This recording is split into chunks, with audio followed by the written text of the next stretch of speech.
Halo, aku Okta. Aku akan membacakan buku-buku yang aku punya. Buku pertama yang aku akan bacakan ini adalah ceritanya tentang Greek Gods atau kisah dewa-dewi Yunani versi Percy Jackson. Jadi nanti cerita-cerita tentang dewa-dewi Yunani ini dari sudut pandang si Percy Jackson-nya gitu. Nah, buku ini ditulis oleh Rick Riordan, merupakan seorang penulis bestseller dari New York Times. Yang di dalam bukunya ini adalah ilustrasinya dituliskan atau digambarkan oleh John Rocco. Di dalam buku ini ada banyak banget kisah-kisah tentang dewa-dewi Yunani yang diceritakan. Namun nanti akan ada beberapa part yang memang tidak bisa dibacakan. Jadi kalau mau secara full isi bukunya seperti apa, silahkan kalian nanti beli bukunya sendiri ya. Lalu untuk nanti cerita pertama, yaitu judulnya adalah semacam permulaan. Jadi ini bacaannya nanti saya ingatkan lagi, sudut pandangnya yaitu si penceritanya adalah si Percy Jackson gitu. Siapa Percy Jackson? Nah, nantikan nanti di cerita-cerita selanjutnya. Begitu. Untuk cerita yang pertama yang judulnya adalah semacam permulaan, seperti ini isinya. Mari kita dengarkan. Pada mulanya, aku belum ada. Kurasa bangsa Yunani kuno pun belum ada. Tak seorang pun memiliki pena dan kertas untuk menulis. Jadi, aku tak bisa menjamin apa yang terjadi. Tapi kupastikan inilah yang menurut orang-orang Yunani terjadi. Awalnya, yang ada hanya kekosongan. Begitu banyak kekosongan. Dewa pertama, kalau bisa dibilang begitu, adalah kaos atau chaos.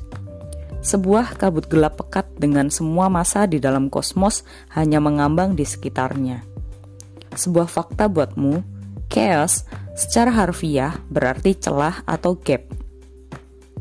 Akhirnya kekacauan chaos makin berkurang. Mungkin ia mulai bosan bersikap muram dan berkabut. Sebagian masanya mengumpul dan mengeras membentuk bumi. Yang celakanya berkembang menjadi pribadi yang hidup. Dia menyebut dirinya Gaia atau Ibu Bumi. Nah, Gaia adalah bumi yang sebenarnya, dengan bebatuan, bebukitan, lembah dan semuanya. Tapi dia juga bisa mengambil bentuk menyerupai manusia. Dia senang berjalan menyusuri bumi, yang pada dasarnya berarti berjalan menyusuri dirinya sendiri. Dalam bentuk seorang perempuan keibuan dengan gaun hijau mengembang, rambut hitam ikal, dan senyum damai di wajahnya. Senyuman itu menyembunyikan sebuah watak yang mengerikan. Kau akan lihat sendiri tak lama lagi. Setelah lama sendirian, Gaia mendongak, memandangi kabut hampa di atas bumi dan berkata pada dirinya sendiri, "Kau tahu apa yang akan menyenangkan? Sebuah langit. Aku akan sangat tertarik dengan sebuah langit. Dan alangkah baiknya kalau dia juga sesosok pria tampan yang bisa membuatku jatuh hati. Karena aku agak kesepian berada di bawah sini hanya dengan bebatuan ini." Entah Chaos mendengarkan dirinya dan bersedia bekerja sama, ataukah Gaia hanya menghendakinya agar terjadi. Di atas bumi, langit terbentuk, sebuah kubah protektif yang biru saat siang hari dan hitam saat malam hari. Langit menamai dirinya sendiri Uranus. Dan ya, itu ejaan lain untuk Uranus. Tak mungkin kau bisa mengucapkan nama itu tanpa ditertawai orang. Kedengarannya saja sudah salah. Mengapa dia tidak bisa memilih nama yang lebih baik untuk dirinya sendiri? Seperti pembawa maut atau Jose, aku pun tak tahu. Tapi itu mungkin bisa menjelaskan alasan Uranus selalu bete. Sama seperti Gaia, Uranus bisa mengambil wujud manusia dan mengunjungi bumi.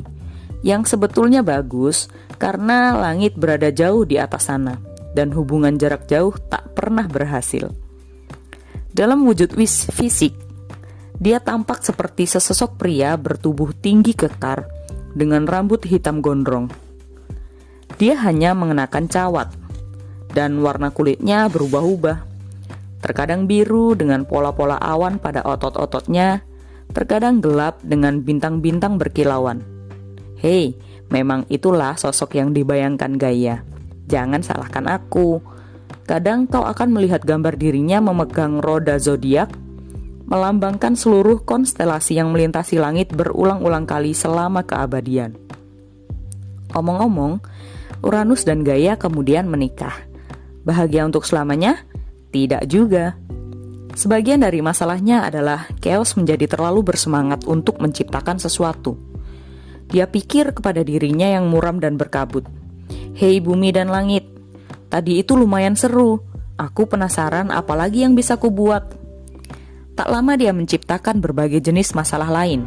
Dan dalam hal ini, maksudku adalah dewa-dewi.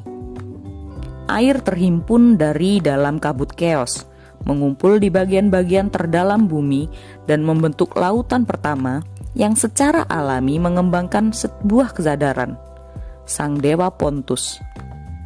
Kemudian, Chaos menjadi benar-benar sinting dan berpikir, aku tahu bagaimana dengan sebuah kubah sebuah langit, tapi di dasar bumi, itu akan keren sekali. Maka sebuah kubah kembali muncul di bawah bumi, tapi ia gelap, keruh, dan pada dasarnya tidak terlalu baik, mengingat ia selalu tersembunyi dari cahaya langit. Inilah Tartarus, lubang kejahatan. Dan seperti yang bisa kau tebak dari namanya, saat dia kemudian memilih kepribadian seorang dewa, dia tidak akan memenangkan kontes popularitas dimanapun. Masalahnya adalah, baik Pontus maupun Tartarus menyukai Gaia, membuat hubungannya dengan Uranus menjadi agak memanas.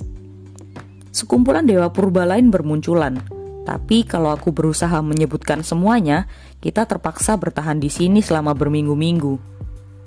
Chaos dan Tartarus memiliki anak bersama. Jangan tanya caranya ya, aku juga tidak tahu. Dia bernama Nynx, yang merupakan perwujudan malam. Kemudian Nyx entah bagaimana, tapi dengan sendirinya memiliki seorang putri bernama Hemera, yang merupakan siang. Keduanya tak pernah akur karena mereka begitu berbeda bak siang dan ya kau tahu sendirilah. Menurut beberapa kisah, Chaos juga menciptakan Eros, dewa prokreasi. Dengan kata lain, Dewi Mama dan Dewa Papa memiliki banyak dewa-dewi bayi kecil. Dalam kisah lain disebutkan, Eros merupakan putra Aphrodite. Kita akan bahas dia nanti. Aku tak tahu versi mana yang benar, tapi aku jelas tahu Gaia dan Uranus mulai memiliki anak-anak dengan hasil yang sangat beragam. Pertama, mereka mendapat sekelompok terdiri dari 12 anak, 6 perempuan dan 6 laki-laki bernama Titan. Anak-anak ini menyerupai manusia, tapi mereka jauh lebih tinggi dan lebih kuat. Menurutmu, 12 anak akan cukup bagi siapapun kan? Maksudku, dengan keluarga sebesar itu, kau sudah akan mendapat tontonan reality showmu sendiri. Ditambah lagi, begitu para Titan itu lahir, pernikahan Uranus dan Gaia berubah hambar. Uranus menghabiskan lebih banyak waktunya di langit. Dia tidak berkunjung. Dia tidak membantu mengurusi anak-anak. Gaia menjadi kesal. Keduanya mulai bertengkar. Begitu anak-anak beranjak besar, Uranus akan membentak mereka dan ya pokoknya bersikap seperti ayah yang buruk. Beberapa kali, Gaia dan Uranus berusaha memperbaiki hubungan mereka. Gaia memutuskan barangkali jika mereka memiliki satu set anak lagi, itu akan mendekatkan hubungan mereka. Aku tahu itu ide buruk bukan? Baiklah, itu adalah cerita sepenggal dari Gaia dan Uranus, yaitu salah satu cerita tentang dewa-dewi Yunani di buku Greek Gods versi Percy Jackson ini. Untuk cerita selanjutnya, tunggu versi selanjutnya ya.